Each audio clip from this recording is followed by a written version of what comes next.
ভগবান আর থাকতে পারলেন না।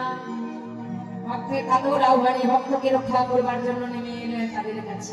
বলছে, প্রভু, আমরা যে বড় ভুল করেছিলাম, আমরা যে বড় অন্যায় করেছিলাম, দয়াময় ও দয়াময়, ভুল তো আমরা করেছি, তা পাপের প্রায়শ্চিত্ত ভোগ জ্ঞান করবে সেই ছোট্ট ছেলে মধুমঙ্গল। প্রভু, তুমি এর প্রাণ বাঁচিয়ে দাও। আমরা দেখলাম প্রভু তোমার প্রকৃত ভক্ত সঞ্জীবন মণিকে, আমরা দেখলাম সেবা দেওয়ার মতো আগ্রহী ভক্ত মধুমঙ্গলকে। আগ্রহ দাও, মধুমঙ্গলের প্রাণ তুমি ফিরিয়ে দাও। অন্তর্যামী ভগবান এবার যেই না মধুমঙ্গলের ধরটাকে লই, মুন্ডটাকে লই, যেই না কৃপা করেছে, ওকে মধুমঙ্গল আবার প্রাণ ফিরতে দাঁড়িয়েছে। নিতাই হরি বল, হরি বল, হরি বল।